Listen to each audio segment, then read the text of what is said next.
Shakespeare Regional Park, located on Whangaparua Peninsula, near Auckland, New Zealand, is a beautiful spot for outdoor activities. The park features golden beaches perfect for swimming and relaxing, scenic walking trails, and a well-equipped camping ground with facilities like toilets, hot showers, a shared kitchen, and picnic areas. To camp here, you need to book in advance through the Auckland Council. Visitors can enjoy bird watching, cycling, and stunning views of the Hauraki Gulf. The park has rules like no open fires and restriction on pets, so make sure to follow them. For more details, check the Auckland Council website.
بچه گیچ زیاد بوده کلو خورده 3 سال شده که آمدیم تا هنوز باید دقیقا 40 دقیقه دیگه بریم در مجموع 3 ساعت 40 دقیقه میشه بچه خیلی زیاد خسته شده او اینا خلاص شده انشالله با امید ازی که این مسیر پس برگردیم شاید در حدودی میتونیم 2 ساعت 40 دقیقه پس برگردیم به خاطری که ما که آمدیم کمی روی بالا بود انشالله 2 ساعت 40 دقیقه پس بریم all is good, all is good. Yes.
The enemy often destroys the machine.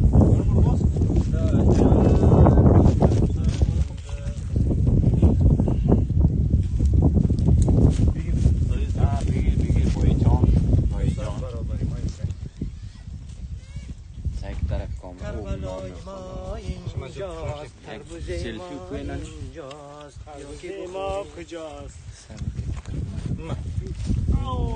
چمی قد برای ویدیو نمیکنه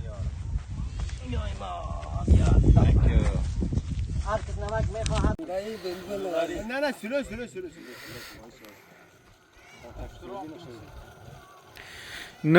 نش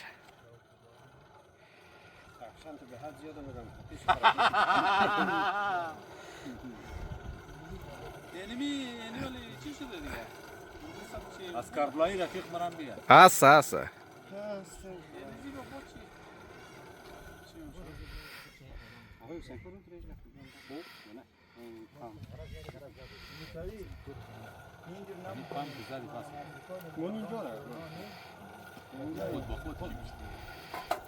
قشنگ آقای چیزم باید سر جو کشته دیگه چیز نیست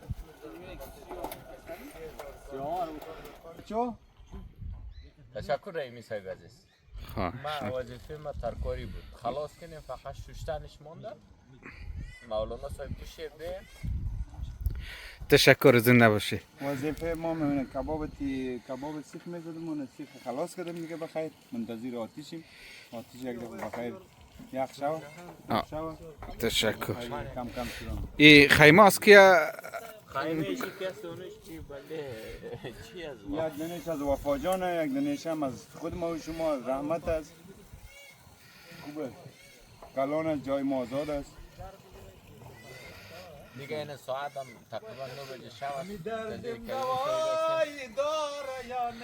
آقای حسین پور فکر کنم خیلی خسته شدی پیاده گشتی چطور؟ حالا پیداگشتی بسیار جای خوب بود حدوداً 3 ساعت پیداگشتی کردیم بسیار جای خوب بود طبیعت بسیار زیبا دیگه خیلی خوب بود رفیقم در همتا بود شوخی ها را اجازه تعامل بریم بکرد پیداگشتی داشتیم هوای بسیار خوب سرسبز دیگه دوستا از همه مهمتر دوستا دیگه پس میدیم دیگه آمادگی برای روزای شب گرفتیم انشاءالله این سبزیست او بشه جناب جاوید جویا مثلا قدرت ترامپ هم تشریف داره او گتال ما داخل نفس کشیده مونده بودیم دیگه انشاءالله شب اینجا هستیم دیگه آقای اسنیار ترکاری جورین چه رقم؟ بله ما وظیفه ترکاری خیلی بودنیم بگذاریم به خاطر آقای موسوی چاش جور کرده بسیار خسته شده بود ولی وظیفه بیگار سر ما مانده ولی در چاش دیگه باز خودش ان شاء الله جور میکنه بر علاوه که ترکاری رو جور میکنم خیلی کارهای دیگر هم میکنم بله خیلی کارا رو میکنه ما صبح وظیفه داریم